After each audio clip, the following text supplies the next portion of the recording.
with X and with Jay, I'm sitting there looking and I'm like, yo, these niggas just made like 400 million this year just with my niggas. The label. They made like 400. Damn. What was your salary? 60K. The dumb niggas. Promotion time? The dumb nigga. I ain't gonna be dumb too long. My graduates from my school being Forbes, bag drop. Bag drop. A mic drop, bag drop. Bag drop.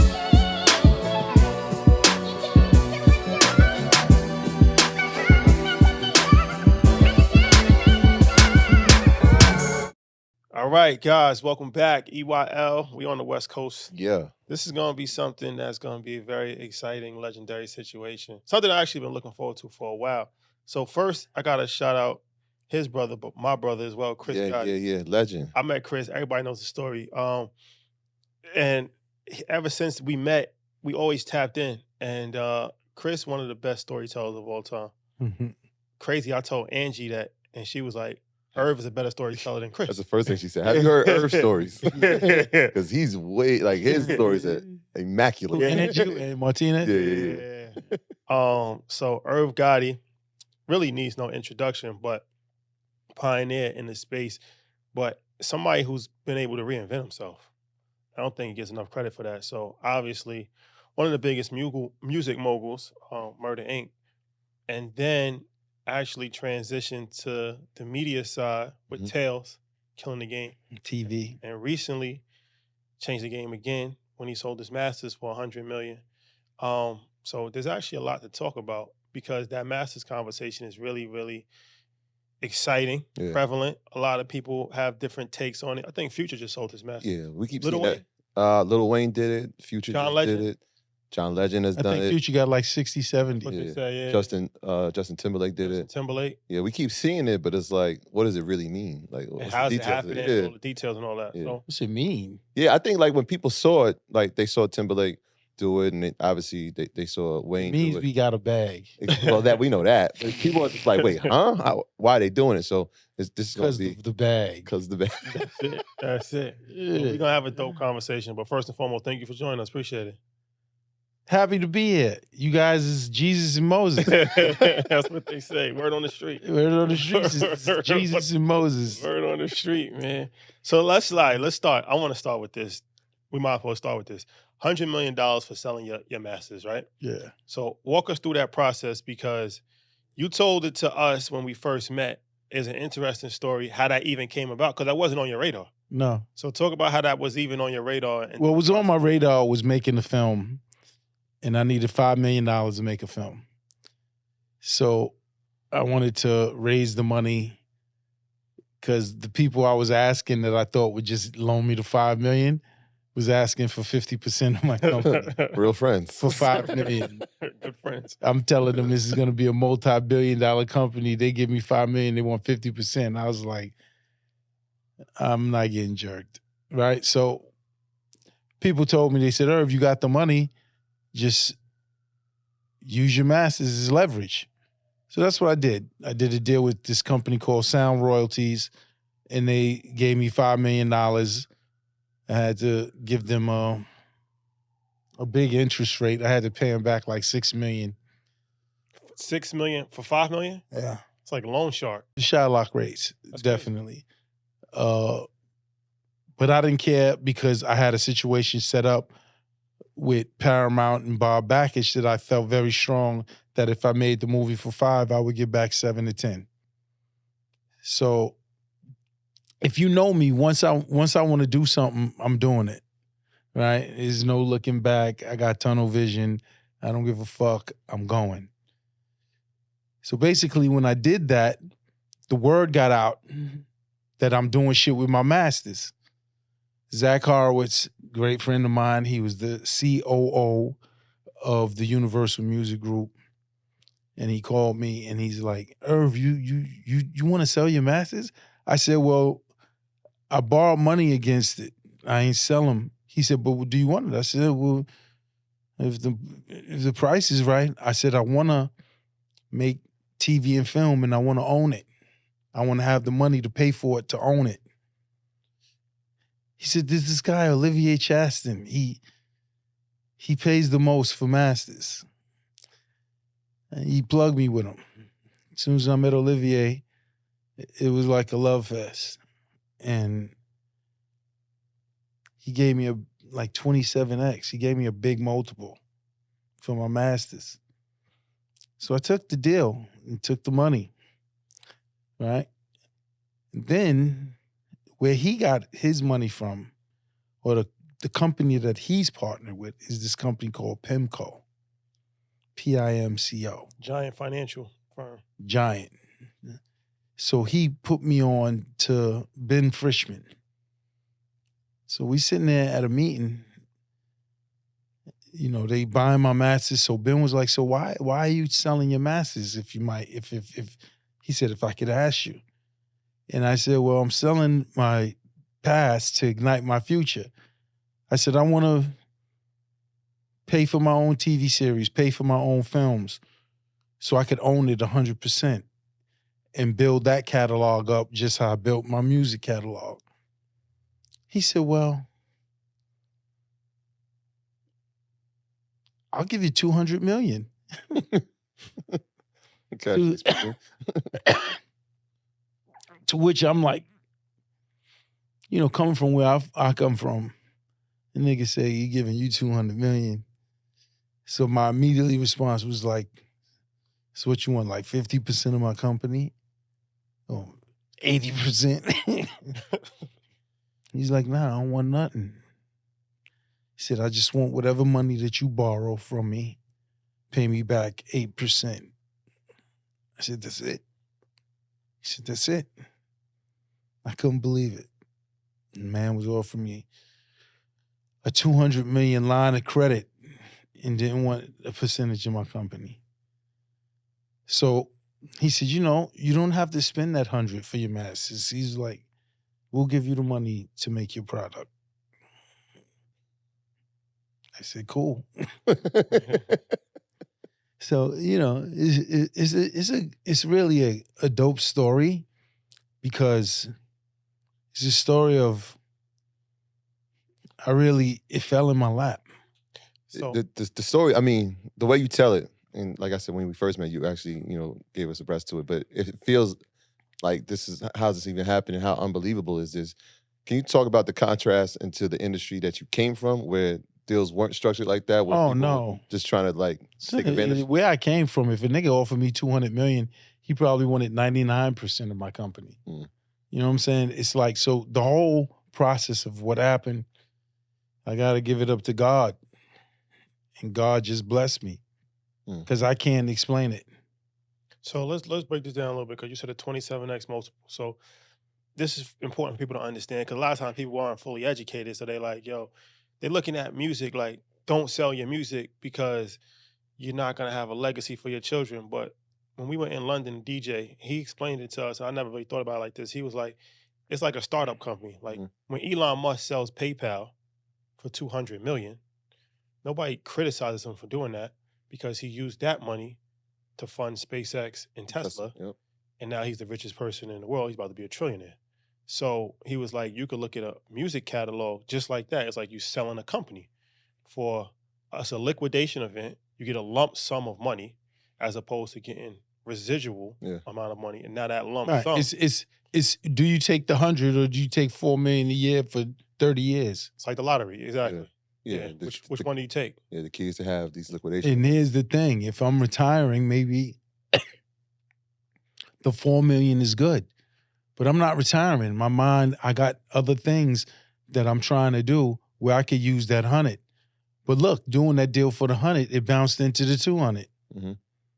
And then so the 200, that's the line. So the same company, the 100 is upfront. They gave it to you. That's money in the bank. The 200 is a line of credit. Essentially, it's like a credit card. I ain't got to use my 100. Yeah. When you use the 200, as long as you get an 8%. When I said, I told you, tails Latin.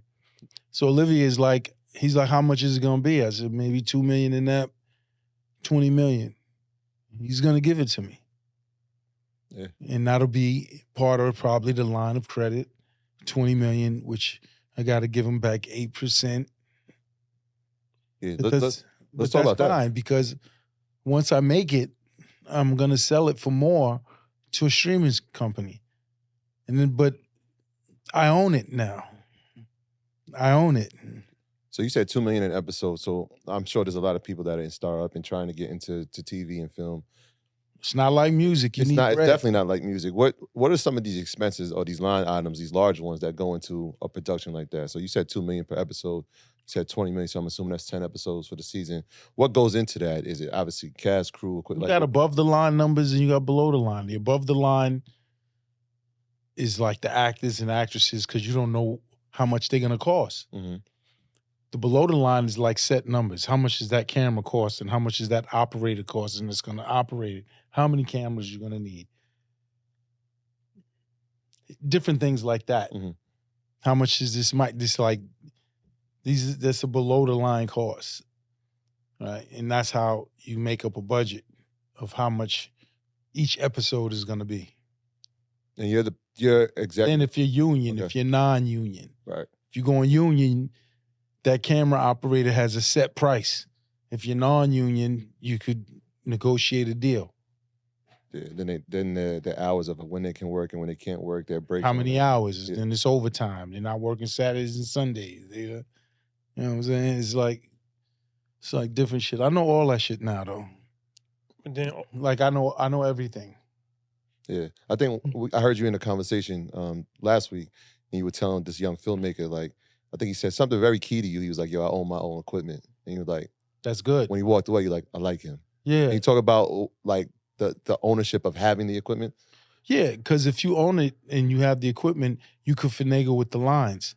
You could finagle with the budget. You could do it for lower because it's your shit. So instead of $1,000 for this camera, $500. It's yours. You own it. So you could finagle with the numbers. So you talking about selling your masters.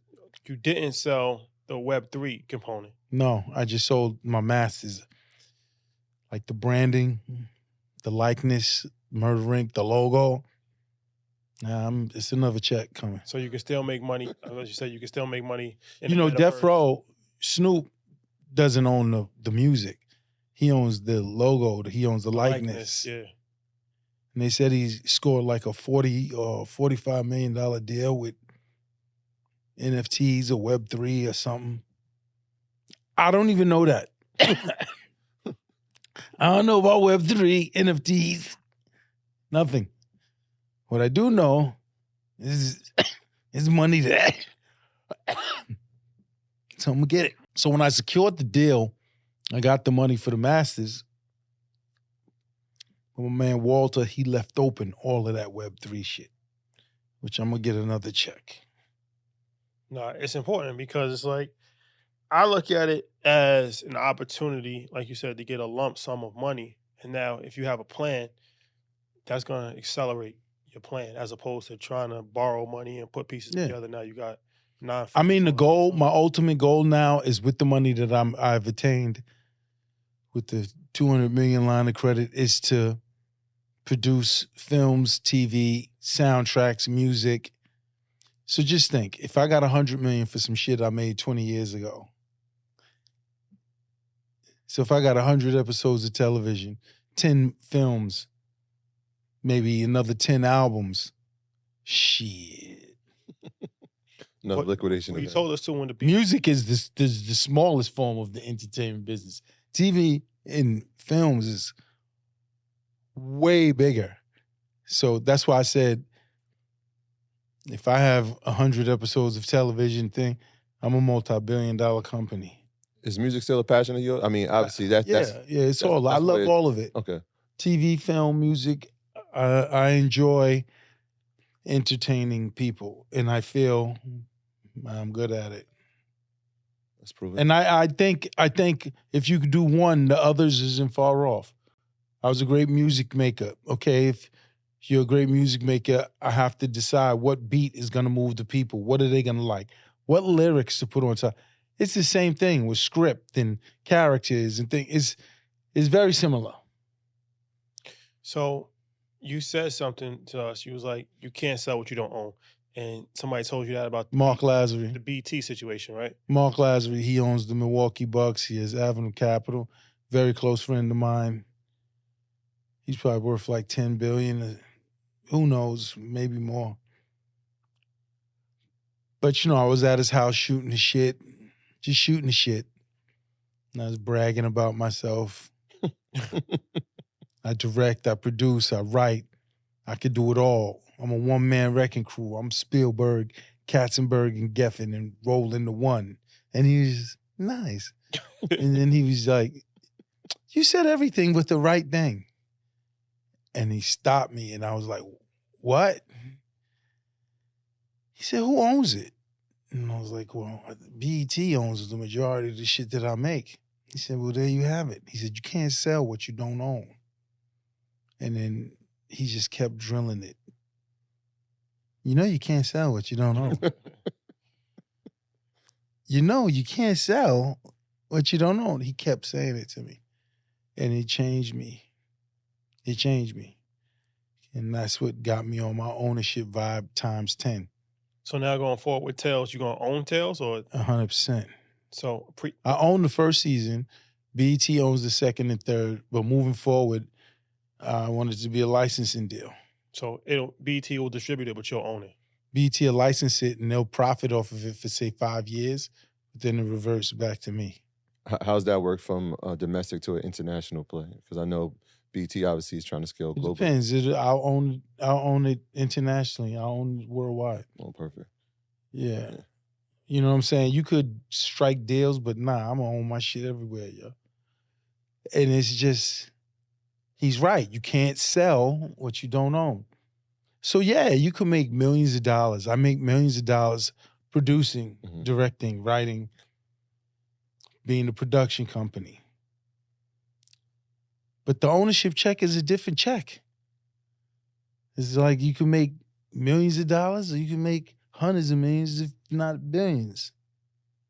How does that work? I mean, obviously, Tales, there's a writer for it. I'm sure you're probably involved in the writing. Friends. Friend? Friends. Okay. The The sitcom. show, Yeah. Netflix paid $300 million to license it for 10 years. Yep. That explains it to you. Whoever owns Friends got $300 million for a 10-year licensing fee for one show. Yeah. Well, that's what he was talking to Steve Harvey, and that's what he was saying about Family Feud. He doesn't own Family Feud, but he did have an opportunity to own Family Feud in Africa. Exactly. That was his. So he did it. Yeah. And now he's doing it with his Judge show. Yeah. So there's complete ownership in that too. He's owning it. Yeah. Yeah. And now here, Steve is a rich guy. So even without ownership, I probably put Steve on. He was probably making anywhere like somewhere in the neighborhood of $50 million a year. But he wasn't. He's probably looking at what the owners is making and like, damn. Yeah. So yeah, I'm getting rich. But not these billionaires. niggas is Yeah. It's different Right. level. these niggas is billionaires. Yeah, the Masters. That was Murder Inc. Or that was like those J-Lo records and all that too. The J-Lo records is part of my masters. You have the Masters for that. Yeah. Did you own 100% of your masters, or was it like 50. 50-50 deal with Universal, right? Universal Def Jam? And again, when I did that, that was just because everyone was doing it. It's not like I even knew what the fuck I was doing. When we spoke to Chris, it was a long time ago. So if you could refresh this, he said when y'all was going to trial, Universal, they did something where they tried to take the Masters away. No. Oh. They terminated us. Damn. So they cut ties, but They never offered you money for the Masters. yeah, they offered money. Like a little bit amount of money. They offered bullshit. They offered like $500,000. And I was like, no. So they was like, all right, moving forward, you own your 50 and we own our 50. They offered me $500,000. For the whole catalog. Because they figured you was in trouble. Now, when I spoke to Zach about this, Zach was like, Irv, we wasn't jerking you.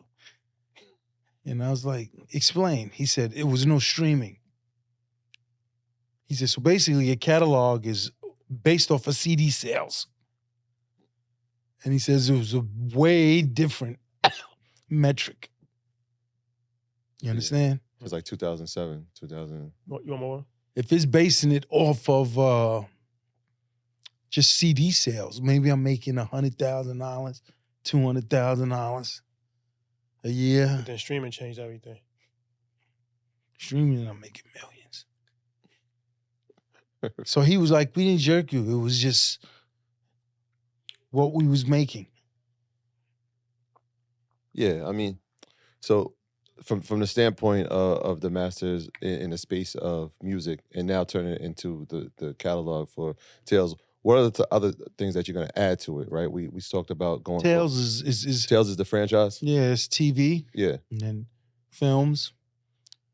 With each film will be a soundtrack. So you add the music. New artists. Try to break new artists. I know how to do it.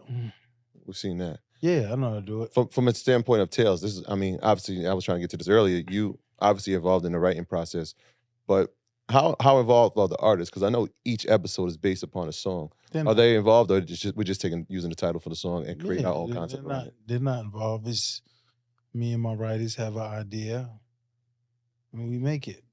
Okay. But you have to pay the artist, all right? 100%. It's a favored nation cost.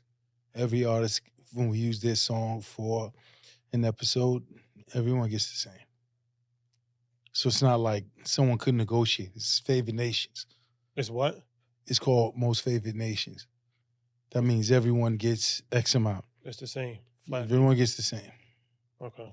And it's a good fee. It ain't no bullshit fee. The songs that I choose for the episodes, they get a decent check. But it's no negotiating, is what I'm saying. Yeah. Okay. It is what it is. Yeah, this is what you're getting. It's favored nations. But that makes it better. So everyone gets the same. There's any been a time when an artist is like, nah, we're good? I've never got turned down yet. Okay. Knock on wood. I never got turned down when I did Lauryn Hill, X Factor, that's what I thought, because Lauren. Yeah. But Lauren, I have a phenomenal relationship with her, and she approved it. Yeah. She approved it. Because I was thinking, like, I got a story to tell. I mean, Biggie, but Puff ain't gonna deny me. I mean, I just thought it was a great idea. I mean, the concept of Tales is just a great idea because a lot of times in our head, especially as fans of the music, we hear songs on the album and we're like, yo, there should be a video for this. Like, this is a story that should be captured in the video. A movie. A movie around it. But that's what Tales has become. It's like now, it's like, oh. It's a 1 hour movie. That 3-minute song has now turned into expanded content. We get to really dive in. Yeah. Yeah. Story to Tell by Biggie was one of the original songs because it's so vivid and graphic. Yeah. It's tailor-made for Tales. Perfect. Slick Rick, children's story. Mm-hmm. Did you do I Gave You Power? I Gave You Power? Yep. Nas. Renee. Good one. Yeah. Damien was thing. DMX. Yeah. But I want to turn that into a movie. A real movie. Damien? About a rapper who sells his soul to the devil. That's like that Snoop Dogg song, yeah. Murder Was the Case. Yeah. Yeah, Murder Was the Case. Yeah. I talked to, actually, my brother hooked me up. I actually spoke to Matthew McConaughey, and he's interested to play the devil. He did that movie. What was that law movie where he, the law firm that he was working at? Remember? Nah, that's Devil's Advocate. But he wasn't in. He wasn't in Devil's Advocate. Nah, that's Al Pacino. Keanu Reeves. Keanu Reeves. I want to ask you something. If we can go back in time, whatever happened with that situation with Jay Prince and Suge when y'all was trying to start the distribution? What were you? It wasn't a distribution. Okay, what was it? It was a union. Nah, baseball, basketball, football got it's union. crazy. We're gonna tell a story. We're gonna tell a story. Yeah. And honestly, it was all Suge's idea. And Suge masterminded the whole shit. Suge is one of the most brilliant guys that I've learned so much. He schooled me so much with the business and everything. He's just a brilliant guy, but he just enjoyed being a gangster and doing gangster shit. But he was brilliant. So me, him, and Prince, we was sitting down and having meetings, and it was funny because we would meet at like the L'Hermitage, this hotel in Beverly Hills, and when people would see us together, they would. Uh-oh. when I say scared, that was an understatement. They was looking at me, fucking Prince and Suge. They was like, what the fuck, yo? What are they? Right? But Suge came up with the idea. It was a brilliant plan. It's basically like for labels, say your recording fund was $1 million. He said, whatever the recording fund is, 10% goes to the union. So instead of $1 million, you would have $1.1 million with $100,000 going to the union. Now that said artist would get medical, pension, all of the stuff that unions, the benefits that unions do. You could go get your teeth fixed now. Yeah. You know what I'm saying? All that. And each time you do a new album, 10%. And it was easy metrics because instead of you recouping $1 million, you recoup $1.1 million. Right? Shortly after that, the feds raided me or whatever. So, you know, you could say that they was listening and they wanted to stop it. But it was a brilliant idea.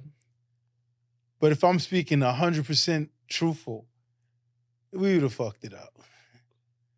I think all that money, like... We would have... Who's we?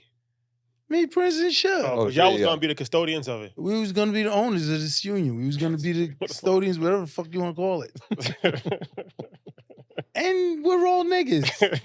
At the end of the day. At the end of the day. Check, so, check. And it was crazy because we sitting there and it was going to be some get down or lay down shit. Oh, you had yeah. Oh, because you couldn't opt out. So, like, artists were if you just like... wasn't joining the union, He's on the outside.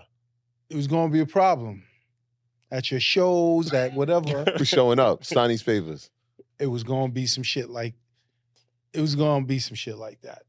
But the funny thing is, like, I was like, all right, I got the East Coast. So I got the East Coast. Suge was like, I got the West Coast. My nigga, my brother Prince, he said, I got everywhere else. Midwest, down south, everything. North, He south. said, I got everywhere else. Little nigga strong. Little heard. nigga strong. We heard. So, but I just know it probably... I feel artists would have been like, yeah, fuck it, they'll get down because it's benefiting you. Yeah. It's just how, you know, it's crazy because we had this conversation with Dougie Fresh. Yes, like literally yesterday. Brandon Dougie Fresh, and he was saying one of the hip hop pioneers, won't mention his name, is having a lot of health issues, and he was saying that, you know, he really wants to put together a union because he was like a lot of the pioneers, like his generation or even older, are really struggling. But we wasn't just doing hip hop. We was doing the music business. So Taylor Swift, who her album budget was probably $15 million. That's 1.5. Oh, and you showing up at shows. Yeah, shit. Ain't no one above Justin Bieber. No one's above the shakedown.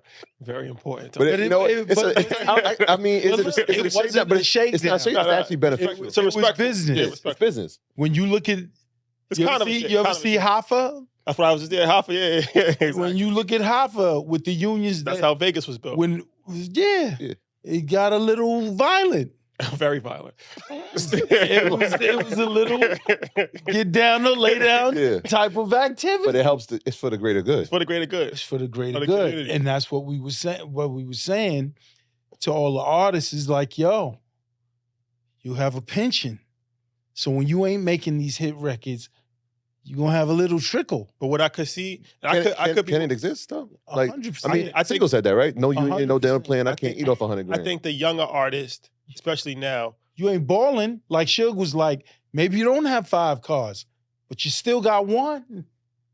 You know what I'm saying? So of course, when you making the music, you ain't balling like that. Mhm. But damn, nigga, if you got something coming in and trickling in, I think that's a good thing. it makes a lot of sense. It's just You could go get your teeth fixed, nigga. You could go if your kids Yo, gotta go see a doctor. medical you expenses covered. add up. Yeah, I think the younger artists might have an issue with that that's where we're at right now. Like, so when because they feel like they don't have the same respect. Even they look at it like I'm paying for older people, and they don't have reverence for them. but they're doing it now with Social Security. But they don't. They're not educated. They don't even know. That's what I'm saying. Like, They- you're already they're doing it. forced to do You're it. already doing it with the government. with Right. Social You're already doing it with Social forced to do Security. that. You're paying for the older generation. I think it would be a good thing. No, it would. Everybody, I think it should happen. anybody who's intelligent enough to understand that knows that. but everybody's not intelligent. Yeah, I think it's overall, if you look at it, it'll be a good thing. So where- is where there they still would hope to do that? benefit. Well, Suge's in prison. Well, not with Suge. I'm just saying, just fundamentally. in generally. Yeah. It's because, like I said, we just Yeah, had I this think conversation someone with could. Dougie Fresh I think yesterday. someone could put it together, but it'll take like. But Suge was like he was getting the nigga that did the baseball union. He was gonna have like reputable people, like because he knew like if it's just us, some nigga shit. So he was bringing in real people, and then it just the feds got on me. I think he went to jail. It just didn't pan out. You know what I'm saying? But I could tell you this for a fact: Suge he's brilliant.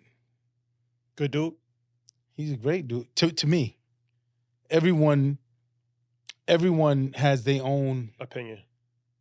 interactions with him. Experience. So I'm quite sure there's a gang of people that hate him and think he's the devil. You know what I'm saying? Not me. I think he's a good dude. With me, he's been nothing but a great dude. And if you want to talk about smarts, he runs circles around 90% of these motherfuckers out here. Yeah, I think something about you, like we've Like, always. he's really, really smart, yo. Yeah. Really smart and knows this business, how to get paid, where to get. He knows all of it. I feel like people look at you the same way, and we look just obviously from the I'm success. pretty smart. This is what I'm saying, but also I think what to your credit is something that you've said to us is like you are not bashful about knowing that you didn't know. Yeah. Right? There's so much that you didn't know. When I say fast learner, right. I'm super fast learner. I'm a sponge. So I'll know, like, if I'm in a room and I know, like, I'm not the smartest nigga in this room or whatever, but give me a month or so, and I'm the smartest nigga in this room now. Yeah. So has that been the approach from day one? Because I remember the conversation, you were like, yeah, I want my master's. I want my master's. And then like you were like, wait, what does it even mean to have your master's? How many times has that been happening throughout your career? Like I said, when I negotiate the 50-50 joint venture, really it was because I was hearing Suge say this shit and other counterparts say this shit. So that must be the standard. Right. So did I know? No. But I figured it out. That's niggas though, that right? We are the most lemons to lemonade motherfuckers in the history of people. We gonna figure the shit out or whatever. And that's basically me. I'm gonna figure the shit out. Y'all niggas, all right, I don't know that. Okay, everyone's talking masters. I need to own my masters. All right, 50-50 venture. All right. Did I really know? No. I know now. I'm sure. When you saw the masters, you saw the publishing too? That's part of it? No. I could have did just the masters. Did you did the publishing also? I did the publishing and did the producer royalties. Take it. Like it. Give me the biggest check, take it. But that's because also I knew I was coming with new shit. Yeah, so you got the obviously tales, but let's talk about documentaries because I mean, obviously we've seen some of the work already. The Murder Inc. documentary, incredible, but the movie. Let's talk about that. I have a slate of documentaries that's insane, and it's all because of the 50-year anniversary of hip hop, which is next year. Yes, yes. So one of the docs that I want to do is the story of hip hop, from start to present day. That's a lot. Yeah, I feel it's like minimum 10 hours. Yeah. Because I got to touch on the international, the Latin explosion. So many things to touch on. How it originated. What was the thought? What was the mind process? The evolution from Grandmaster Flash and Furious 5 to groups like that to then Run DMC, then fucking Eric B. and Rakim, and Public Enemy. And so I want to touch on it all and do its justice and make an award-winning doc. It's gonna happen. As long as you don't say hip hop star in Queensbridge. No. Why would you say that? I mean, Queens guy. You never know. What Speak- Queens guy. Speaking of Queens, I'm a Queens guy, but it started in the Bronx. Okay.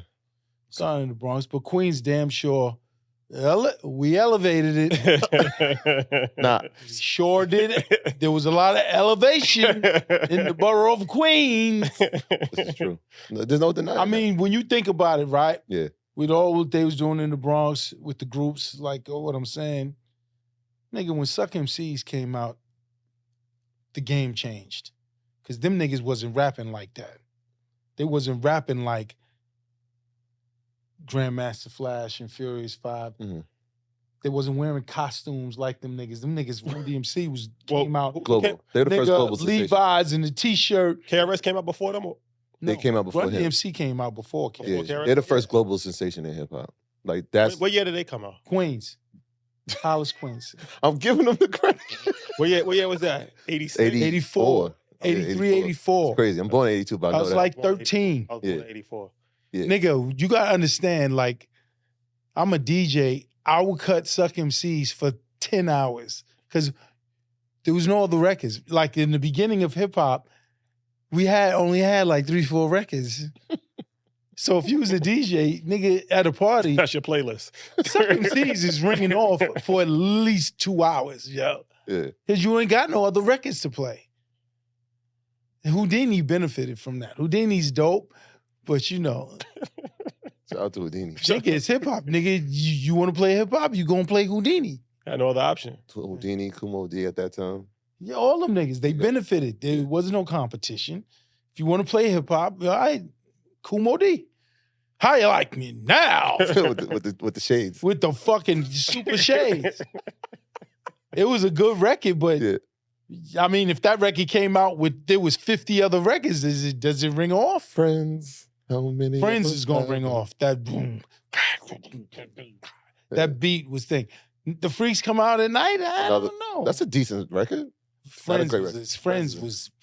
Friends ranged off. Freaks come out. That's like a Halloween record almost, right? Yeah, it's Like like a theme. if there's 50 records out when the Freaks come out at night, comes out, I don't know if it rings off like that, Probably not. Why not? right? Why not? Yeah. But Run DMC globalizes. They hip-hop. change. I That's feel, when people listen, start. Run changing. DMC.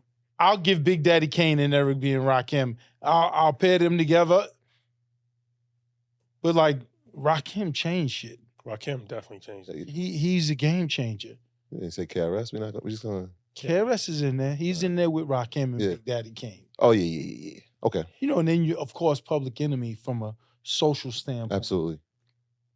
But Chuck D lyrically, I used to be like, this nigga gets busy. He just gets busy on the political front, but that nigga is, and he was old. Like he was an older rapper. Yeah.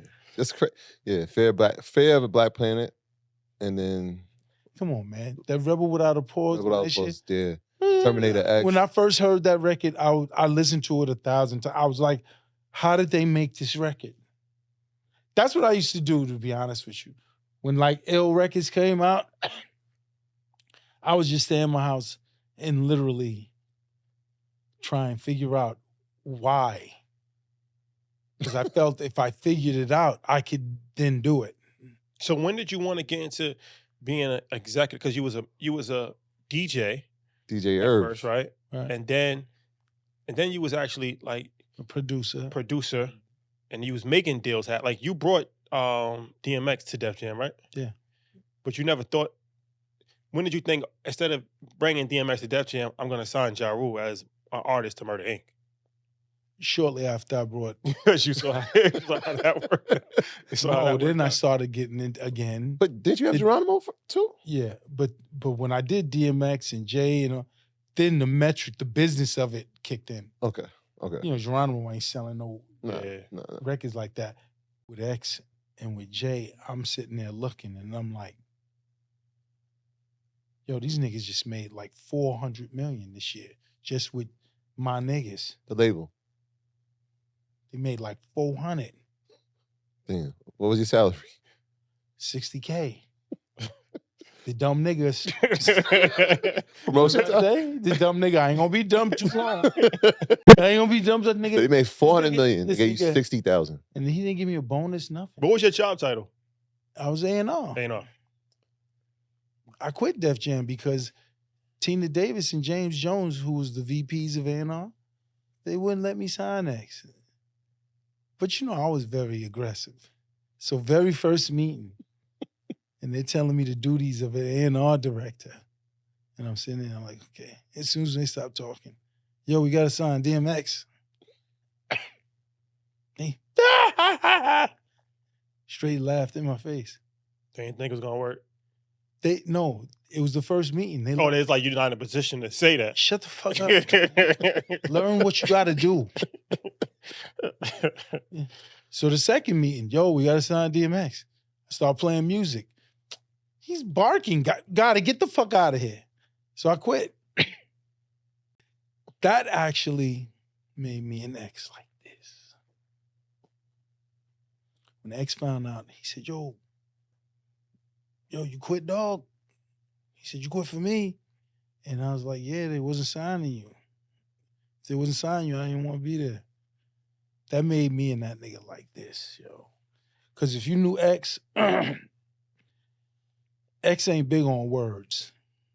Because he's been lied to so much by grown-ups. He'd be like, grown-ups lie, Gotti. So he was never a guy big on words. He big on actions. So when I did that, it was like, I couldn't tell him I loved him any more than that. Mm. And after that, me and him we went on a reign of terror. Anything I wanted, he would do it. Darren and Wild, if like they needed him to do something, tell Gotti to ask him, because he wouldn't tell me no. He couldn't believe. He said, you quit Def Jam? I said, yeah, fuck them niggas. They corny. He was like, Def Jam is like, that's the biggest label ever. And for me to say I quit because you ain't signing my man, that's all he needed to, like me and him, we was all in with each other. All in. Rest in peace to Yeah. X. Yeah. Yeah. Rest in peace to So X. how does that work on the 360 when you come back and actually get a label at Def Jam then? How's that relationship? Leo didn't give me the label. Who gave you a label? Dave McPherson and Tommy Mottola. Tommy Mottola. So they sitting there watching me blaze it. So this guy, Dave McPherson, I want you to produce some records for me. Come to a meeting. Remember the Shark Bar? Yeah. I just met him at the Shark Bar. I get there, he says, I don't want no records. I want to offer you a label. I think you're a genius. I said, what? He said, me and Sony and Tommy Mottola, we want to offer you a record label. I was like, bet. I said, but yo, JX and Ja, if y'all want them, they're signed already. I said, I could probably get them to do some records. Oh, Ja was signed already. Yeah. I said, they didn't care. He was like, you're the star. Jay McPherson and Tom Mottola was like, you're the star. And it was like, we know you're going to make it work. So is that how we get to the Double X cover of Murder Inc.? Because the first time I No, heard the Double XL cover was before that because it was for Ja's album. Okay. So Ja wasn't signed to Murder Inc. at first. Yeah, Ja was signed to Murder Inc. All right, so you. But it happened. Ja was originally signed to Top Dog Productions. But then this triggered a That was label your shit. deal. This triggered the label deal. Okay. So, of course, I go back to Leah and I'm like, yo, Tommy Mottola just offered me and Damien Fizzy just offered me a label deal. $3 million. You should stay with me for less. You're going to win with me. So that was his first line of bullshit. I was like, yo, it's $3 million. He said, I'll give you $1.5 million. He offered me half. I'm like, why the fuck am I taking half? and then I said, yo, this is crazy because I didn't make them niggas hundreds of millions of dollars. Right. I made you hundreds of millions of dollars. So if they offer me 3, really, you should be giving me 10. Minimal. But I said, yo, you my man. You're like a father figure. Just smash the deal. He wouldn't. Until it was a crazy meeting. It's me, Leo, Kevin Lowndes, Russell Simmons. And this is getting to it. And he's still at his 1,000,005 shit. He says, you're fucking like a son to me. You cannot leave. So he turns to Russell. Russell, he's about to leave. Fucking say something. So Russell looks at me, but the nigga chip in Russell kicked in. The nigga in Russell, this nigga's from Hollis just like me. Mm-hmm. This nigga got a family, he got thing. So he was like, he said, Leo, I can. The nigga chip kicked in Russell, and he couldn't tell me take half. This nigga fucking Leo, you fucking idiot, Russell. He goes in on Russell. He looked at Kevin Lowndes, and the nigga chip kicked in him too. He knew he was all alone. And he was screaming and hollering. And he said some wild shit. Who said it? Leo? He said it's his job. It's his job? To do what? To keep me at the lowest possible cost. And when he said that, I said, what the fuck you just say to me? So it's your job to jerk me. I said, all right, Dad, I'm out. I'm taking the deal at Sony. Fuck all y'all, and slammed the door. I left. Like an hour later, Leo, don't want to argue. I don't want to talk. I just want you to meet someone, okay? Doug Morris, which is his boss. Mm. So I go to meet Doug. Leo really loves you, Doug. He's damage control because Leo said I said some shit I shouldn't have said. He's the top of the label. Oh, Doug? Doug Morris, yeah. Yeah. Yeah, that's he's the boss of the Universal Music. Yeah, exactly. He's like, yeah, Leo really loves you. You need to stay with Leo. And then Doug says, I want you to meet somebody. And walks Edgar fucking Brofman. Y'all know Edgar Brofman? He's the billionaire nigga who bought the Universal Music Group. Sure. Now, his money came from Seagram's gin. His father was a bootlegger, famous, that turned billionaire. So he comes in there, and I know exactly who he is.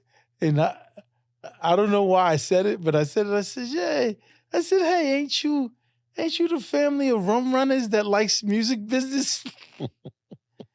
In hindsight, this could have fucked me over. He started dying laughing, right? He started dying laughing, and he goes, ain't you the guy who thinks they're going to go to Sony? And I started laughing, and he said, what are they offering you? I made a big mistake. I should have said $10 million. I said $3 million. He said, done. Put his arm around me. Walk with me. He's my man to this day. Edgar, I got a good relationship with him. How much did they end up giving you? 3. Oh, they didn't give you deal. more. They just I played myself. Oh, if you would have said when 10. he said, what are they offering you? I should have said 10. Whatever I'd have said, he was done. That was one of the mistakes that I made. Return on investment. Hindsight's 2020. And then you get the deal, and the first thing now, Ja Rule becomes your first. He's your first artist, Murder. 100%. He goes from Top Dog to Murder Inc. And the rest is history. Holla Holla comes right after that. Veneveta Vici. That's good. That's good, man. You had that album? I didn't have the album, but I went to Brazil off that album. Like the Holla Holla. When I saw that video, Hype Williams. Hype Williams.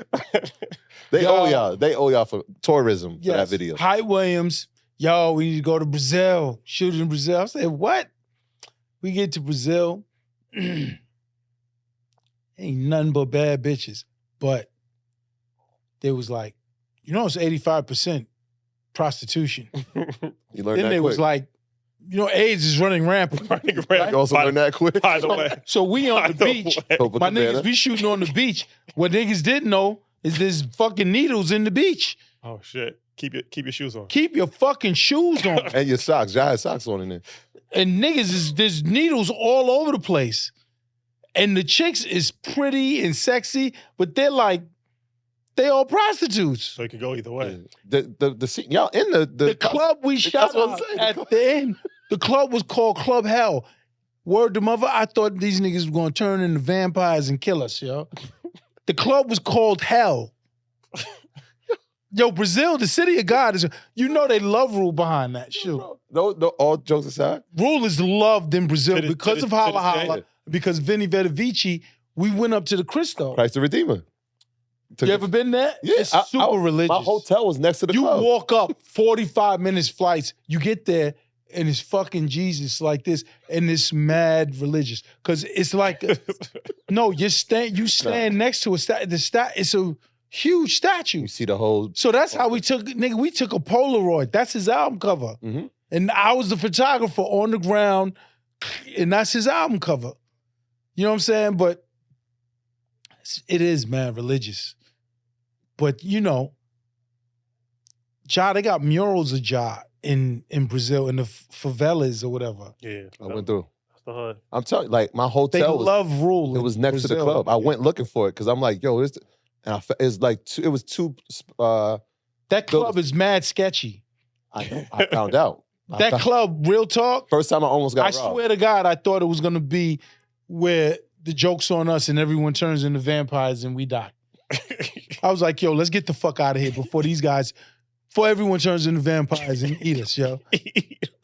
You ever see Dust Till Dawn? Yeah. I'm like, this is gonna be some Dust Till Dawn or some Blade shit. Everyone's gonna, and we're gonna die, yo. No. It's a dangerous. The first I get there in the hotel, the first thing I meet is just some random dude. He has this phone book and he's like, "Come here, young man." It's me and my brother, and I'm like, "What's You that?" didn't wear no jewelry or nothing. I'll get there in a second. Because if you did, you got robbed. Then the next story, you're gonna tell me That's the somebody next story. robbed Then I almost got robbed. The dude snatched my. I you. had to- Police will rob you. Of course, but I was taking a picture and the dude came by on a bike, snatched my camera out of my hand, and tried to Yeah. pedal so fast that he fell off the bike. I got the camera back. This was in the first hour. This is after I meet the dude with the book. I'm like, "What's the book for?" He was like, "I want you to take a look in it." So I'm like, "All right." I'm looking through the book. It's pictures of women. He was like, "Pick any three you want. I'll have them here later." I'm like, They're all prostitutes. "What is this?" Like, and so I'm like, "Oh, let's go outside and take pictures." And that's when I almost got robbed and got the camera back. But it's a crazy place. But But try to rob you for a camera. Imagine you had on the Rolex, nigga. You'd chop your fucking arm off. Like, different time. like them. Yeah, it's different. It's the city of God for real. Yeah. But we didn't know that. But then Rule did a song with some big female Brazilian artists. They love Rule in Brazil. That's one of his biggest markets. They don't give a fuck. They love Rule. All of those slumlord drug dealers all fuck with Rule. They be like, yo, come, because in the slums, if you don't get permission from the drug dealer, you can't go in. Can't go in. Yeah. You're gonna get shot, hills. nigga. Yeah. You just walking, bang, nigga. You're gonna get shot. Another If thing you I don't learned. get permission from the drug lord in those favelas or whatever, you're getting shot. Yeah. No way around I it. took a Rule go up cab. in all them shits. They love him. He got murals. Rule got murals of him. I'm like, wow, this is insane how much they love you here, yo. I wasn't Ja Rule when I went. I took a cab into the Bunch of village. little Z's. You seen City of God? Yeah. Yeah. Yeah, Dudes the on- runts and little Z. Yeah. Yep. Dudes on bikes. We pulled the cab. The cab almost broke down. They had 3 bikes around us. I had a watch on.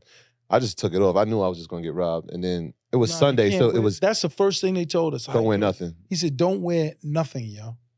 Valuable Don't lesson. wear nothing. You're gonna get robbed. And he said, you'll get robbed by the cops. They said he's like, the best thing that happens is if the cops rob you. Because at least you won't get killed. At least you won't get killed. Maybe. Never know. It's a bunch of little Z's out there that's Little Z. wilding. Speaking- Brazil is crazy. And I was like, after the City of God movie, it probably made it worse. Yeah. You know how people see the movie and it amps them up. I gotta see that. I gotta go there. The runts was like, we're going to be drug dealers. We do like Little Z, kill everybody. But from a business standpoint, you had foresight to actually do the first video overseas in a different country. Yeah. I gotta give that to Hype. It was I awesome. was hyped. Because I think he took Snoop there next. Yeah, We're beautiful. Snoop and- The beautiful situation. Yeah. But talk about that, like as far as like expanding the reach, like, globally from Again, stupid is as stupid does. I didn't know. It was just Hype saying, let's shoot it in Brazil. It's bad bitches. We go to Brazil. We shoot it. I didn't know. In other words, what I'm trying to say is like, I didn't know a lot of the things that happened because of what we did. It wasn't like, yo, we're gonna shoot this in Brazil. We're gonna be the biggest artists. Yeah. No, we just did it. But think about now. when you talk about Tales Latin, the impact Now of that I have foresight. you see what I'm saying? Like that's what I'm Now saying. Like that I have foresight with. I get from Hollis, Queens, but your Latin audience is huge, right? Like even I remember, and this, I The kind of Latin market is so faithful to their own yeah. that when I thought of Tales Latin, I said if I could get someone like J Balvin, Bad Bunny, and get these guys to do a song with them, they don't even have to be in the episode like that. Just a cameo, right? I don't see the whole Latin market is going to subscribe to whatever streaming service has that. Yeah. They're going to want to see that. Netflix did it with they put Bad Bunny in Narcos. Listen, Was he? Yeah, he's in Narcos. The Narcos Mexican- Mexico. yeah, but listen, Netflix didn't even know what the fuck they was doing. They did Narcos, which they used that as a vehicle that they wanted to open up their Latin market, the Latin countries, and get them to subscribe. They had no idea that it was going to be that big, where niggas was on that shit. Non-Latin people was on that shit. And that's what's going to happen with Tales Latin, because it's like the stories and everything. So if I do about a Mexican drug cartel, I'm making Sicario. Mm. It's an episode of Tales Latin, but it's fucking Sicario, nigga. We love Sicario. Not the second one, but the first one. First one's good. The first one? Come on, man. You telling me I make a Tales episode like Sicario? Non-Latins is subscribing. Well, the good thing about the Latin market also is that, like, Bad Bunny, I think he's Puerto Rican, right? Yeah. No, I think he's Dominican. I think he's Puerto Rican. No, he's Puerto Rican. Yeah, he's from PR, but You sure? I'm Yeah. pretty sure. Fact check. Can we Google this? Google this. I Puerto think Rican. Yeah, he's Puerto Rican. Yeah, he's yeah. Puerto Rican. Yeah, he different. He different. He's not Dominican? Nah, Who's Dominican? None of Romeo them. Santos. none of them guys are Dominican. What I realized with the Dominican music is that it's more of the beat, right? It's more like, did you hear that? Like that techno, like that's the but then the rapping and all that, they all from Puerto Rico. Mm. Bad Bunny, what's the other one? Nicky Jams, J Balvin. J Balvin, they They all Puerto Rican. But the thing about it is, Do you know Mexican music, the rappers sing about the drug cartels? makes sense. That's what Pitbull was like. He was like, Papo, you get a Mexican. He says all they do is sing about is the biggest drug cartels. The drug cartels have them sing about their life. He says, so the episodes you could do with Mexican rappers is all drug cartels. He says it's all Sicario. And the music, they're united under one commonality, which is language. So a Puerto Rican artist could be big in Colombia, Mhm. could be big in Venezuela, Yeah. could be big in Mexico because Once you're a Latin artist, you get all of that. they all speak Spanish. Yeah. You're getting all of that. There's more Spanish people in America than there are black people. Spanish speaking. Yeah, That's why Bad Bunny is the biggest artist in the world. right? exactly. That's what I'm saying. That's why the opportunity for that. That's why market is- Tales Latin is gonna be humongous. Yeah. That's why when I pitched it, Olivier is like, we'll pay for it. And then he said, then we'll go to the streaming service with it already done because we'll cut a sweeter deal. We won't let them pay for it. Mm. And I was like, you're right. Because anyone who sees it, if I got any of those big artists in it, they're gonna want it. And it'll give us the leverage to cut the right deal. Yeah, you got the asset in hand. Here it is. You can take it. If not, I can go over here with I it. want subscriptions. I want a piece. The numbers is crazy. Yeah. Because at $10 a month, if you just got 1 million subscribers, that's 120 million a year. You guys know it's a 10-20 multiple. Mhm. So you basically, with 1 million subscribers, generated $1 billion to $2 billion worth of business, 10x on the minimum. Yeah. right? I think I could get more than 1 million. If I got Bad Bunny and J Balvin and Nicky Jam and all of these, the big, Mark Anthony, Mm. Cardi B, Yeah, Cardi. right? Dominican. Yep. Speak Jennifer Lopez, right? I'm gonna get 10 million subscribers. Yeah. So that's why I'm like, that's why he said, let's do it ourselves. Because now if we do that, we could go to them and basically say, hey, we want a percentage of the subscribers. How they judge a subscriber, if you brought it in, if someone subscribes, the first thing that they watch, they give that the credit to. Hmm. So if someone pays the $10, then first thing they watch is Tales Latin. they give me They the know credit. that's why they paid the $10. They give me the credit for that. So So there's a metric that they can figure out new subscribers and how they subscribe and who is responsible. So that's why I was like, yo, again, the dumb nigga smartened up. Yeah. The old me would have I just want to do it. I'm gonna make $20 million, I'll make $2 million for the production costs, I'll make another $1 million for the EP. Fuck all that. Yeah, I'm gonna take that.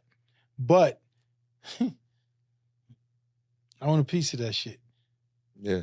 If I get you 5 million subscribers, that's $600 million a year. Okay. And then the metrics of it is $600 million a year. That's $6 to $10 to $12 billion. Okay, I don't give a fuck about, nigga, what you giving me? I've been a very good boy. What are you giving me? That's again, the dumb nigga. Smartened up. Yeah, I ain't Open and walking dumb. up. Now, I'll tell you I'm a dumb. I was dumb here, but I ain't dumb no more. I'm not dumb. That's like that streaming, what is it, with Canelo fights? Days. Dazen? Yeah. Nobody, who has that? Yeah. People that like Canelo. They gave him $300 million for it. That's what I'm saying. 10 fights. Have you ever, do you know anybody that has that? You ever heard of it before? I know exactly what you're talking about. Yeah. I don't know anybody that has it. But if you watch Canelo, Exactly. you he got a whole country behind him. That's the thing, but you're only gonna watch him 4 times a year. Whereas not even 2 times a year. Well, he's trying to. That's his thing was to do 4, but he messed it up. But if you get a guy like, just think about the streaming numbers on some of these artists you're talking about, right? Like I think Bad Bunny's at over 5 billion streams this year, now. This year, their streams and their views are in the billions. billion viewed videos. Right. So if you do a metrics of Bad Bunny and you say, even if I get 1%, this guy does 5 billion. What's 1%? So 10%, 5 billion is 500 million. So 1% is 5 million. So you would be like, if I just get 1% of the people that fuck with him, yeah, at $9.99, we're lit. Super lit. We're super lit. You brought up Pitbull, and I remember reading it. At one point, was he almost on the label? Is that what the so Pitbull, I seen him. First time I seen him. For anyone. First time I seen him, DMX video. Ain't no other guys got love of me. Ain't that. We shooting a video in Miami. Now, if you know us back then, if there was 4 people that rap, battle. Pitbull destroyed Drag On. When I say on some hip hop shit? On some rap shit. Now, if you know Pitbull, he's very hard to beat in the battle because he's off the top and he's great off the top. Now, certain people's off the top, but they're not really good. Yeah. No, so it's hard to beat a nigga who's gonna start rhyming about your Pumas and clown you, and it's hot. So he destroyed Drag. So I fly him to New York behind that. He gets in the crack house, he gets in the booth. This nigga's rhyming for like 20 minutes straight, freestyle and everything. And I'm like, I said, Joe, that got you here. Now we gotta make hit records. So I basically broke down what hit records is, hooks, melodies and shit, to which when you think of Pitbull as an artist now, that's all he is. Yeah. Right? Global sensation. This nigga ain't no lyrical giant. This nigga does 4 to 8 bar hooks, chanty thing. So he took and he says it. If you ever look at an interview with him, he credits his whole success behind me in that conversation. He said, Irv Gotti changed my whole way of thinking, my whole way of thinking. Irv Gotti, he gets all the credit. He credits me for his whole career. So what happened? Why you ain't sign him? Because I'm on fire with JX and Ja. So he wasn't thinking about it. He came to the studio. He failed miserably because I gave him my knowledge. You just gave him advice. Like, gave him advice, and he went off and became one of the biggest international stars. I should have signed him. But I was so busy at the time, I was off the hook. Ashanti's exploding, fucking JX, Ja, Lloyd. Like, nigga, I'm off the hook. Yeah. I always forget Lloyd. Shout out to Lloyd. You got some. Lloyd's first album was classic. Yeah. First album was really good. Yeah. That was the album that I put my print on that. You know what I'm saying? I tell him all the time, his first album is the foundation of his career. He got the Jeezy feature. That's what made Wayne want to fuck with him. That first album because it was Ciara like song. it was like gangster. Southside. It was R&B, but it had a feel to it. Fact. It wasn't a regular R&B album.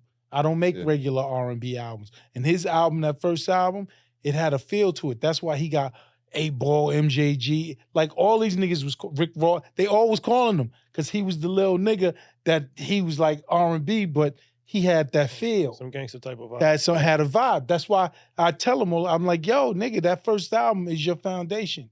Mm. It went gold. You know, his next one went platinum.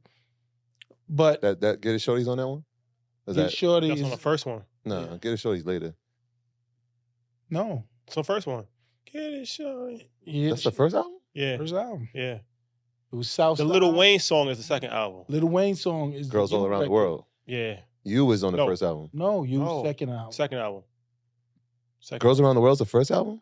Girls Around the World, I think, is the third album. Yeah. Okay. That was a whole difference. Okay. That's with the Paid in Full. Yeah. Yeah, that's third album. Shit. Before we wrap, I want to ask you about the Supreme movie. What's the deal with that? Supreme movie is gonna be a gigantic movie. To do my man Preem, who I love, to do him justice, I didn't want the movie to be like, even though I love Paid in Full, and I wanted it to be bigger than that. So I got Todd Phillips. Todd Phillips did the Hangover trilogy, but he also did the Joker. I sold him on the whole ideology of Preem in the movie.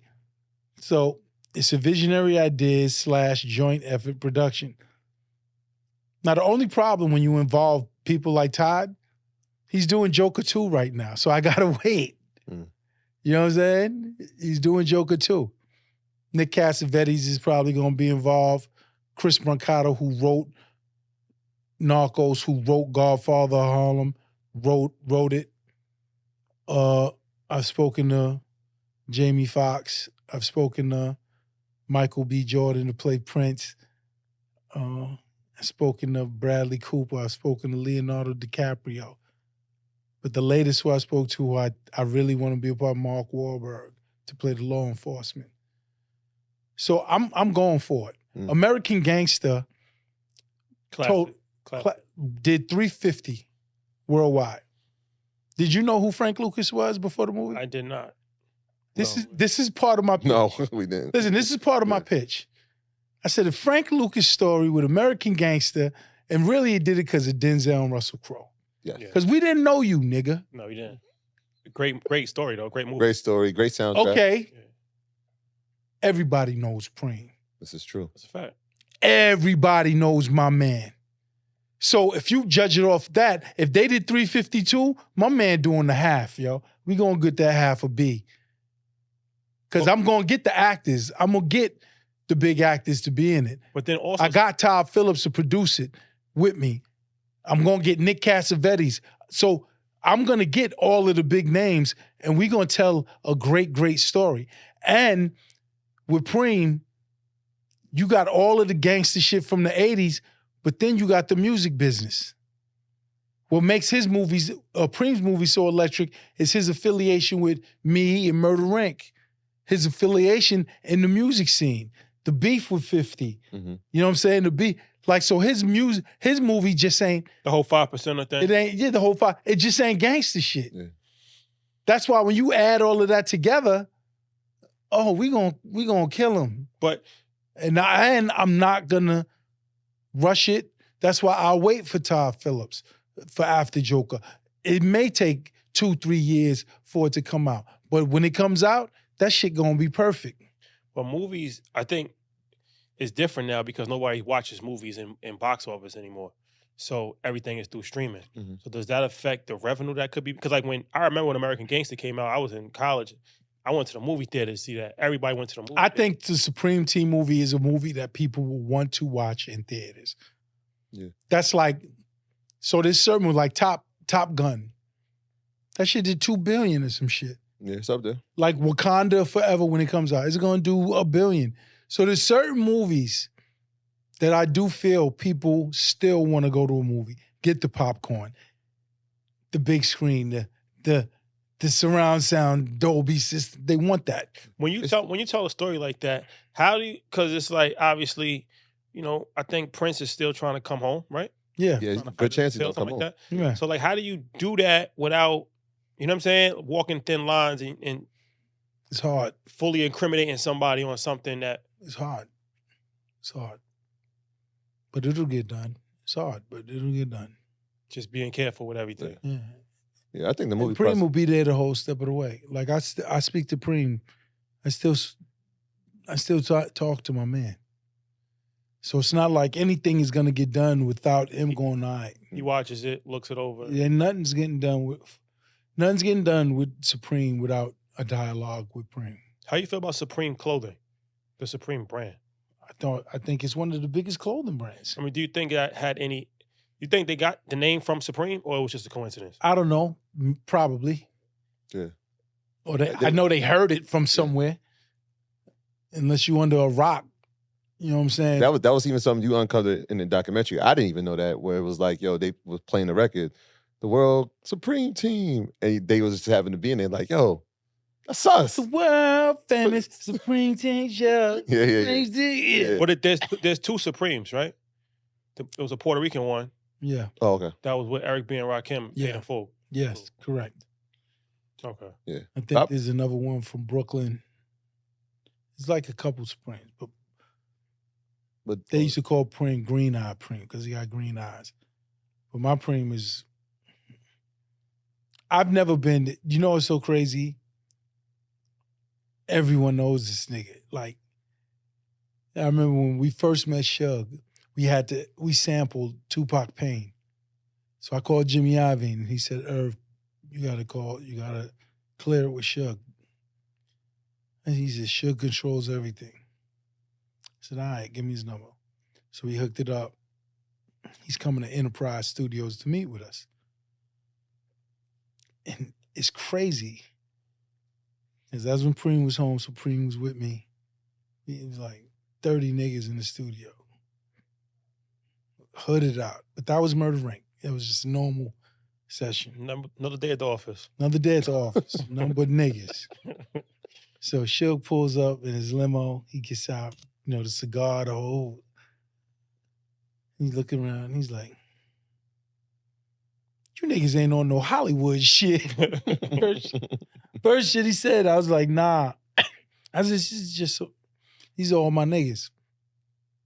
He recognized Preem. I don't give a fuck where we was at. I think niggas knew who that nigga was. And even him and Preem immediately bonded. He was like, oh shit, what's up, homie? He was like, what's up? He was like, you over here? He said, yeah. And Preem used to say, yeah, I'm the murderer in Murder Rank and shit. But he used to be like, nah, God, he's my brother. I'm here. We all in. So we all got to talking. He gave me the sample for free. He gave me the sample for free. Every time you heard Pac on the Ja albums, he gave it to us for free. Niggas used to come up to me, niggas from New York. How the fuck you fuck with that nigga, yo? He probably has something to do with Biggie. I said, listen, man, I don't know that, right? And I said, I could only judge the man how he is with me. I said, I heard all the stories, but how he is with me, he's a great nigga and a great friend. And they would be like, because you know how it is in the hood, too. You be in the hood and you know the nigga that killed this nigga. You know who killed him. But you cool with both sides.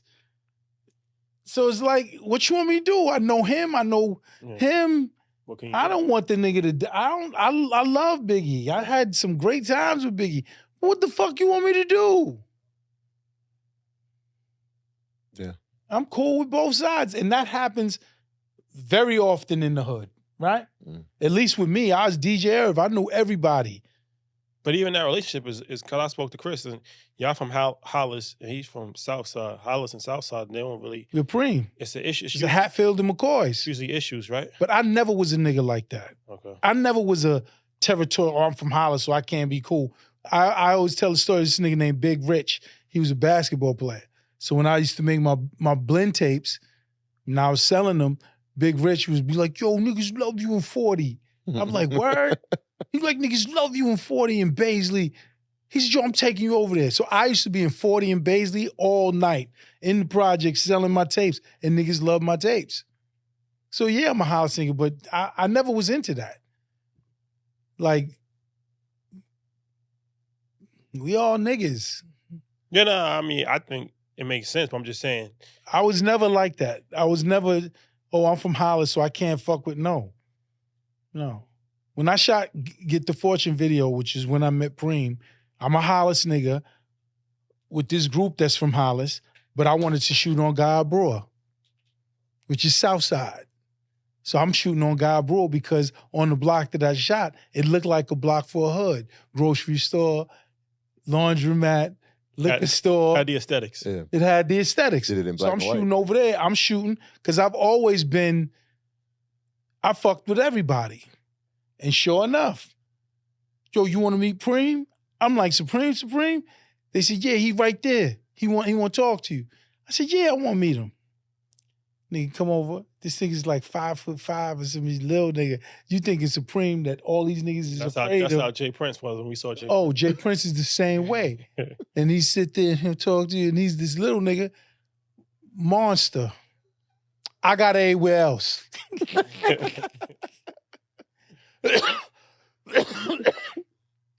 That's how it was with Preem.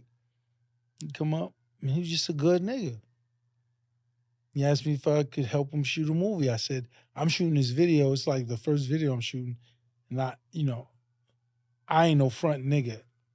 Another nigga was, yeah, I can shoot a movie. You know what I'm saying? I'm not a front nigga. So I'm like, nah, I don't think I can shoot a movie, Preem, or whatever. He said, yeah, all right. And then we just started kicking it. We exchanged numbers. He was like in the halfway house, still coming off the feds. And we just bonded up. Me, him, and BJ. We just ride around I had a GS 300. I give Preem credit for Ain't No Nigga coming out. Because he loved that record so much. So, I had all of Jay's records before Reasonable Doubt. Man, play Ain't No Nigga, yo. He loved the line, weapons concealed, what the fuck y'all feel? If y'all niggas play sick, we could all get ill. What the deal? He be like, man, Jay vicious, man. He like, that nigga vicious, Gotti. That nigga vicious. You in that video? Yeah. Nigga, I brought Preem up to 17 John Street. Yeah. And he used to always be like, man, ain't no nigga the one, yo. And I used to be like, ain't no niggas the single. And because of that pressure, they said, fuck it, and put it on the B-side of Dead Presidents. Yeah. But that was the record that did it for him.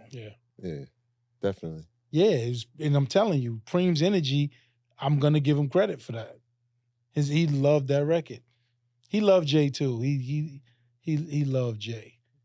It was great because if me and Jay would have differences of opinion, Preem would always, nah, you gotta see it like this. I'd be like, yo, where Preem at? They said, yo, he had Da Silvano with Jay and shit, talking. They would have like meetings, and he would always keep the peace and keep us together. Because I was mad at Jay a few times, but you know what I'm saying? He was mad at me probably a few times too. I'm just thinking like at the height of it, like, especially when Jazz is ringing off, right? Like, he's the biggest artist, right? Like X 98, 99, and then Jazz just takes over. And Jay's still like consistently there, but that's your guy. It's very competitive. And he's watching your guy now take over. Let me tell you something. Those three guys, it was weird for me because each one of them thought that they was the best. So if I was doing something with Jay, X would be like, yo, you think that nigga better than me? And I'd be like, yo, the nigga's is mad nice just like you. And Jay, forget about it. Yo, you think them niggas is better than me? They nice, Jay. They nice. But it would be constant. That would, for like 3-4 years out, it was heavy like that. Yeah. Can I get her? For Ja. Out of here. That's the biggest record on Volume 2. It's better than Hard Knock Life? Biggest record, not best record. Bigger than Hard, I'm saying bigger than Hard Knock Life. Yeah, because that ends up that on... record would not go away. Yeah. When that record came out, it stayed on the charts for like a year. Yeah. And then it ended up, and that's what they used to do. They don't do that anymore, but it ended up on his album, but it was also on the Rush Hour soundtrack. So now it's Rush Hour sold 4 million. Exactly. Jay sold 8 million. So now it's double. Well, whatever that is. And that record was largely responsible. Yeah. Big time.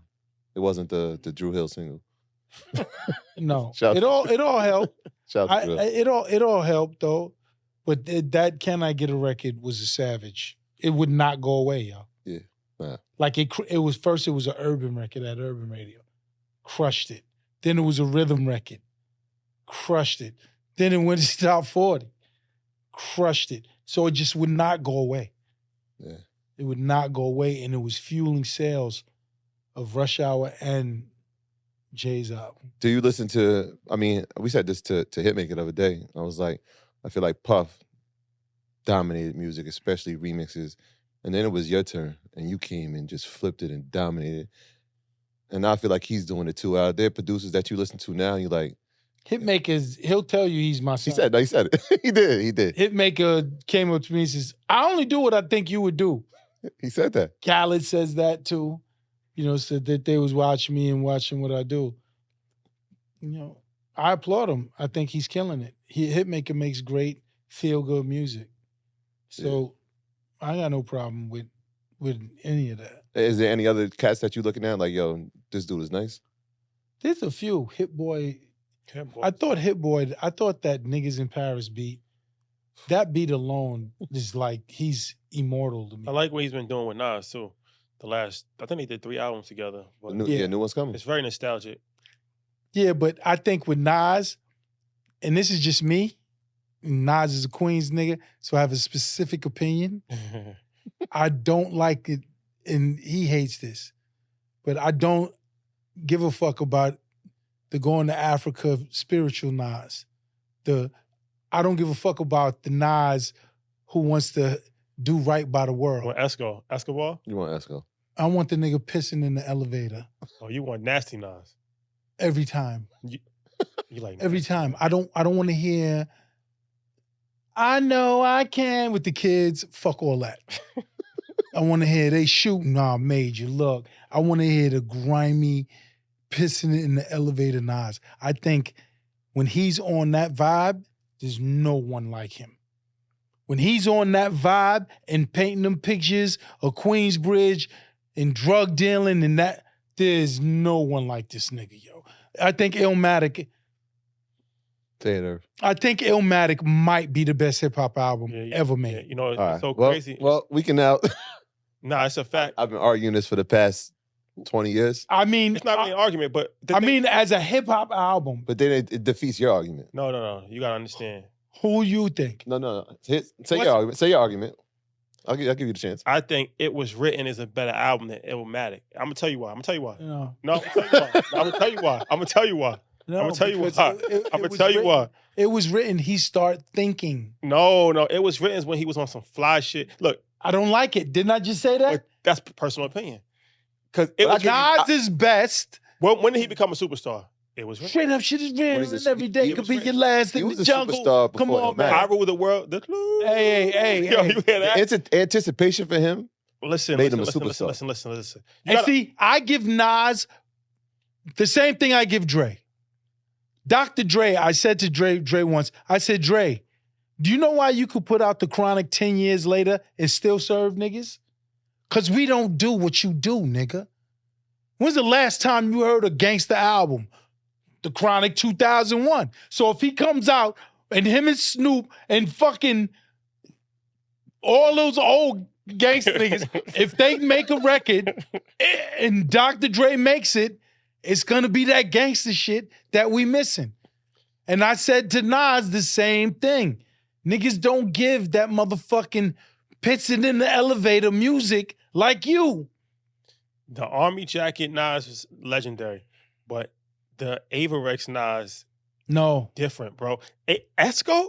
The firm, like the Escobar era. Not The Yeah, Escobar yo, era. not No. You're losing mad points. No. Tell him, You're guys. losing mad Escobar. points with me Gotta right now. talk to him. He don't listen. Esco, bro. Esco. Listen. Esco's nice. I don't want Esco the is fly. different. Esco's I don't want the fly, nigga. I want the fucking ignorant. I went to hell for snuffing Jesus, nigga. That's me. Who the fuck says that? When I was 12, I went to hell for snuffing Jesus. First of all, for you to think that, That's crazy. you're fucking a lunatic. Nigga. But he Wait. expanded on the later things. He says, y'all don't believe in none of this shit. Your facts is backwards. So Yeah. this nigga's a... He was waving automatic guns at nuns. Like, Come on, man.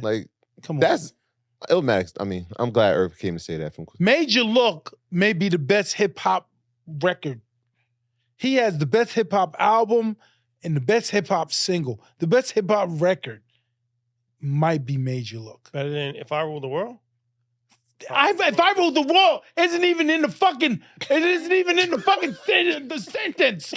It isn't on the list. What sort of? If I Rule the World is, I said a hip-hop record. You could have put If I Rule, and Lauren, Listen. great record. Immortal, iconic. It ain't on a fucking list as the greatest hip-hop record. If he does a verses, that's his last song.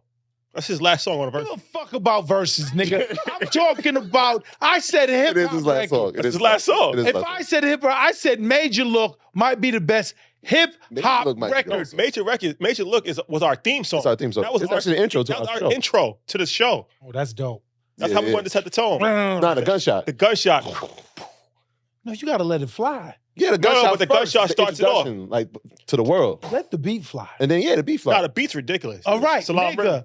Salam Yeah, Rhythm. but the beat's ridiculous, but it's a fucking break beat. It's hip-hop. Absolutely. Yeah. Doom, doom, doom, doom, doom, with the bass. Nigga, and then you just said If I Ruled the World, it's not even in the same fucking continent. Yo, If I Ruled the World and Major Look, ain't they on the same planet, nigga? They're not on the same planet. Irv. All right. So let's Listen, do that. no, Let's do that. Hold on. Let me I want to hear what's on the list. No, no. What's on the list? Like if we had the best hip hop records, because like in my mind I got like 5. That I'm like, yo, these are the best records that I've ever heard in hip hop. So like, I want to hear yours and then the ones that you Albums or songs? So we're talking just songs. Just songs. Single. What's the best? You gotta put Sucker MC's Run DMC. And Okay. I know I'm an old That's head fair. No, for that's that, fair. That's fair. but you gotta put that on there. Okay. Okay? It's the best hip hop. Major Look is on It's there. in there. Eric B for president. Has to be there. It's in the conversation. That has to be there. No, but I'm saying it's in the conversation. Okay. You gotta have a. But it ain't harder than Major Look. Gin and Juice or one of them. Eric B for president? No, it's not. It's not harder than Major Look. I'm gonna let you go. Keep going. It's a great hip hop record, but it ain't harder than Major Look. West Coast is different because West Coast made production like these records that I just named is like raw hip hop records. But it's still hip hop. It's a different version. West Coast don't give you raw hip hop. They give you, oh my God, production hip hop. Dr. Dre. They give you Dr. Dre masterpieces, hip hop classics. Raw. Doggy Style might have been raw. Dog Style was definitely raw. Nigga like bum bum bum bum zoom Bum, dum bum. dum Like that was crazy. dum dum dum. That's like a raw hip hop. But I think this is a generation. Whatever happened to Little Malik? That nigga was supposed to be the biggest rapper off of Pump Up. No. And I win. I can't be beat. Little Malik? Y'all niggas wasn't. The whole world was on Little Malik. Can we find out what happened to What the fuck happened to Oh Little my Malik? God, what happened to Lil Can we Malik? Google what happened to Little Malik? Please, someone. Search it. EPB. They're Googling it. Yo, no, but hey, y'all never think that nigga off of Snoop's album, which was the biggest album, and Yeah. he had the last verse on that fucking album and smoked it. That Pump Pump record is like, That's big. that was to me, they're close to a raw hip hop record. Cause they don't make, like Gin and Juice ain't no raw hip hop record. That's a colossal big record. Production. So what's raw? So I'm trying to. All right, you saying raw hip hop, but you're biased. You're biased from a geographic and an Even the records you've made are like they're not raw hip hop. they're not raw hip. They're big records. Right. I would never say Put It On Me is the rawest. No. That's That's top 10. equivalent to this nigga saying, if I No. ruled the world, then Irv, Put It On Me's top 10 records, bro. Huh? No, Put It On Me is a hip hop record made. It's an argument that it could be a top 10 record. Ja Rule has the best. Because it was so big. Ja Rule has that the is best. top 10. No, listen. Ja Rule has the best karaoke catalog. We've tested this out. Ja Rule karaoke is a real thing. You know that's why my catalog sold for so much. I actually went and spoke to people at Spotify, at Tidal, the streamers. And what they said to me was crazy. They was like, Irv, your music streams probably more than most new artists. Not Little Baby, right? Yeah. But like Little Yachty. You know, Yachty got one. Poland? That Poland shit is... No, but here's why they said.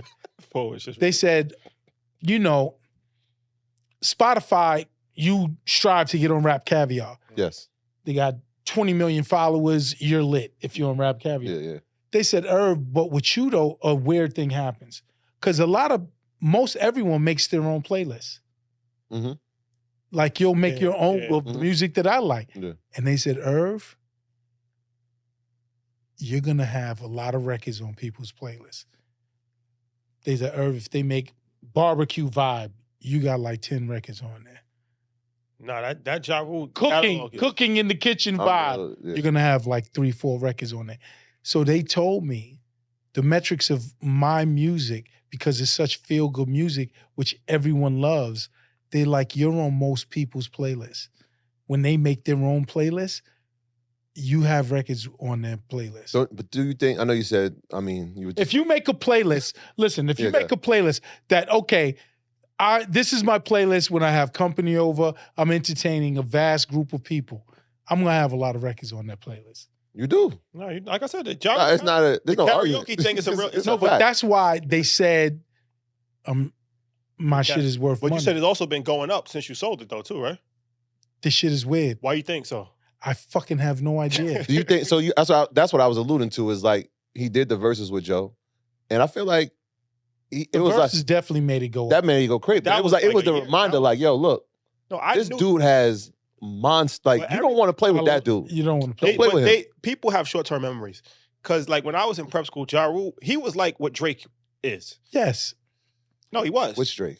Huh? Drizzy, he was What- like Drake, yes. He was like Drake. Drake just has a longer run. I'm saying which Drake? It's like Tom Brady with this now. It's like 10 years of dominance. Drake's been the number one for 12 years. Nah. Number one for 12 years. That's That's what I'm saying. This is Tom Brady now. This is like, Any one of those 12 years.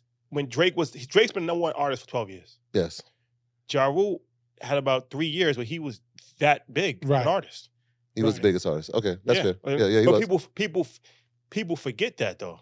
So when the verses, I already knew he was gonna have a stellar performance. It wasn't even up for debate in my mind. I don't think they forgot it. I think the 50 thing, he made them feel like, yo, you can't like him. Right. Even though he had big ass records, right? They And then he might have forgot. took, They might have forgot it too though. They forgot a lot of those Yeah, records. They're like, don't- oh, Yeah. 50 had a big part in it because exactly what you said. He made people like not want to. discredit the situation. He made people feel like I ain't cool if I play Ja, which is crazy. All of that's over now, though. the hits live. You can't. Music is forever. You can't. No, but you can't. What I've learned with my catalog is something that I've taken over to TV, film. Make great shit, because great shit will stand the test of time. And like a great movie is forever. Mhm. A great TV series, you'll watch it forever. So it's like the same thing with music. I made great music. It's gonna be forever. I'm gonna make TV and film like that too. There it is. That's it. Oh, Irv. That's when you own it, it's worth something. Yeah. There's a lot of people that was making music 20 years ago like me, but they ain't selling their shit for 100. They didn't own it. It's gonna be tough. They don't own it, but even if they If own they it, owned it, it's not worth anything. because a lot of niggas came in with Olivier, and Olivier's like, I don't want to buy it. It's not like yours. Not interested. He's like, it's not like yours. It's not gonna, in 20 years, where he feels it's still gonna be ringing off. It's still gonna be ringing. That's when you could get that 100. That's when you could get the bag. So that's why I said, moving forward, I took that with TV and film. I got to make great content. How many songs in the catalog? It's like 20 something, it's like 25 albums. 25 albums. So look, Wow. Yeah. Wow. See, but you look at like No Limit. Remember No Limit was dropping records? nah, that was ridiculous. Right. They were But dropping albums every week. so even thing, if I'm quite sure if Master P wanted to sell, it's a big ass check. yeah, that's Cash- a check. The only thing Cash is Money nobody. is the biggest. Yeah, that's the No, biggest. Cash Money's the biggest, but He got nobody's really listening to those. Yeah. Cash Money will get a Billy. But then Cash Lil Money Wayne, will. how was Lil Wayne able to sell his masters? I heard Lil Wayne sold his Young Money Young portion Money. for like It was 100. Young Money. It wasn't Cash Money. But Baby didn't. That wasn't Baby's. No, he probably had 50%. Yeah. Some level of ownership. Yeah, he that's had- just Young Money. So that's only from 2008 to the present. But I heard he got 100 too. Yeah. Yeah. Birdman, the best that ever did it. Yeah. As far as labels goes, there's no disputing Cash Money is the greatest label ever. Yeah. It is. 25 years still going. Think about it. Biggest artist. That shit was out over what, 25? 1999. Yeah. 90, 23 years ago. 98. 98, 99, yeah. Nigga, this nigga's been hot. Now they got NBA Youngboy. 23 years later. I think is he signed or is he managing them? Hey, listen, they've been hot all this time. They got Drake. And they got Nicki. Yeah, Drake, they got Nicki. But they don't got Drake anymore. We always in the business of Drake. Right? That's what he said. We always gonna be in the business. It's like LeBron. You can't let LeBron go. It's fucking... Yeah. But they're the best. They're the best label ever. No one's even close to Cash Money. I don't think. No one's close to them. And if they ever wanted to sell, Baby and Slim could get a Billy. Someone will get them $1 billion, yo. Yeah. Irv, been a pleasure, my brother. Anything you want to let the people know before we wrap? Tales, we made it in America movie. Coming top of the year with a soundtrack. Be on the lookout. It's great content. It's a movie. It's a movie. Streaming services or BT? Oh, it's gonna go on. No, it's gonna be a theatrical, then straight to streaming. Yeah.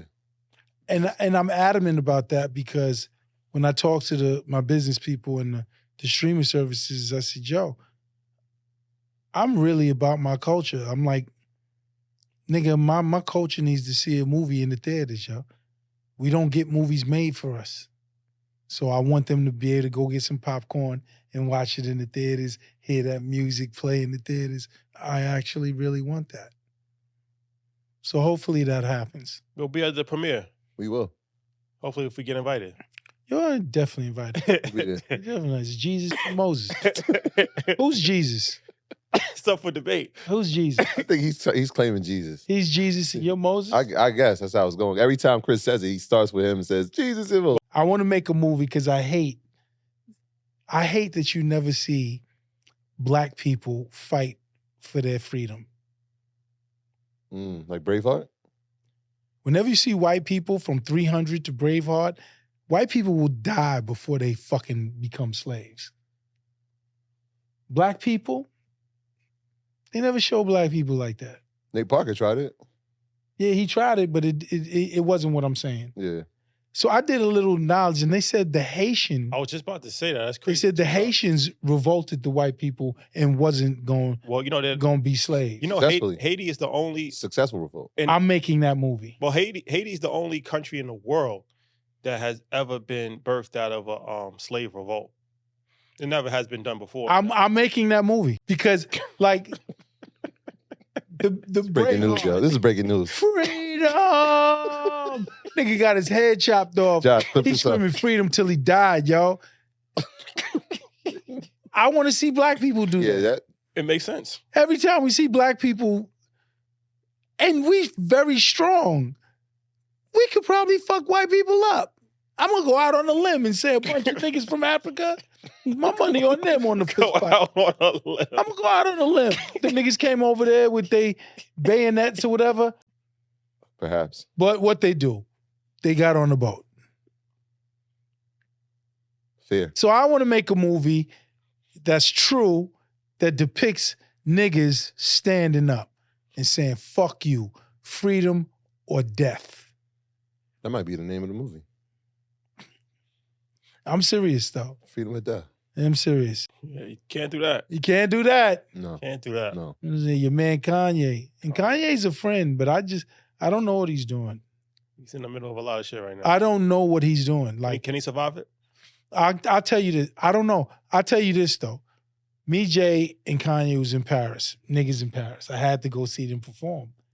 So when I think it was a Watch the Throne tour, I flew out to Paris. We was at this little diner. And if y'all know Ye is just different. He is.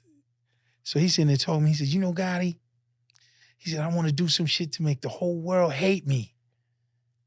Then I'm gonna make them love me again. So whenever he does crazy shit like this, I'll be like, is he trying to make everyone?